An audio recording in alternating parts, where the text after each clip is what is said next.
Welcome guys, ayan for today's videos and i-explore po natin itong loob ng Canhugas Nature Park. Ayan, makikita po natin guys na napakaganda po talaga. Ayan, no? Makikita nyo, nasa low tide po tayo ngayon at mapapansin natin yung mga kabundukan sa gilid.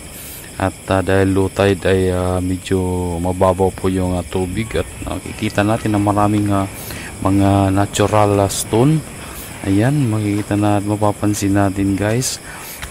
Ayan, lalakarin po natin yan hanggang dun sa dulo at para makita nyo yung kagandahan ng beach na ito at titingnan po natin yung yung parang swimming pool dyan at napakalakas ng alon at napakalalim dahil yan po ay Pacific Ocean na po. Ayan, lalakarin na po natin guys. Ayan, tuloy-tuloy tayo at sa ating paglalakad ay matatalim po yung mga bato dito, kaya ingat-ingat po tayo ayan sa paglalakad. Ayan, silipin natin guys yung napakalakas na alon dun sa una siyang swimming pool.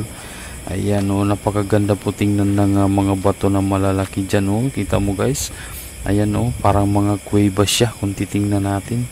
Ayan, ganyan pag low tide po. Pero napakaganda po talaga itong Canhugas Nature Park na to. Ayan, sa mga malalapit dito, ayan, punta na po kayo at mag-swimming po tayo. Ayan guys, so dito lang po yan sa may Eastern Samar pa rin ito guys. So ayan, makikita natin guys, so dito medyo malakas-lakas na yung alon. Ayan, yun na para siyang island na napakalaking bato, pero hindi po siya island, bato lang po talaga siya na malaki.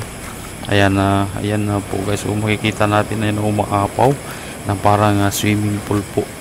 Ayan po yung ating sisilipin dahil kakaiba po ito. Ayan, tingnan natin. Ayan, kakaiba po talaga. Ayan, dumadaan ako dito sa gilid ng mga napakalaking naglalakihang mga bato. At gusto ko makita yung dagat dun sa may dulo. Kaya ayan, medyo malapit na po tayo sa ating paglalakad. Ayan, tingnan po natin. Ayan, ayan, malakas yung alon dyan. Ayan guys, so nakakatakot. Pero mas nakakatakot yung mga jowa niya dyan, mga loads. Ayan, tingnan natin. Ayan, napakaganda po talaga. Paminsan-minsan lang po ito. Ayan, para bang harang siya, harang parang sinadya, pero natural po yan talaga. Bato na malaki po siya na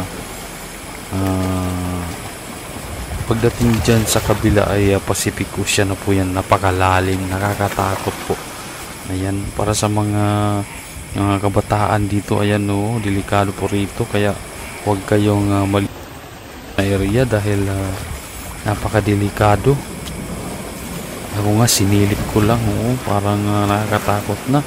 Ayan, tingnan natin, ang daming mga alimasag, mga nagtatakbuhan. Ayan, siguro natatakot sila kay Mentor Herms kasi baka lagain sila. Ayan, natatakot sila, tumatakbo agad. Napakaraming mga alimasag. Ayan guys, kita mo yung part na yan, Pacific Ocean na po yan. Napakalalim po talaga. Mapapansin po natin, napakalalim ng dagat. Ayan yung nakita natin kanina na parang island. Ayan siya, ayan, parang island siya, pero di po talaga siya island, bato siya na malaki at napakaganda ng view. Napakaganda po talaga tingnan. At refreshing po talaga. Thank you so much everyone sa panonood.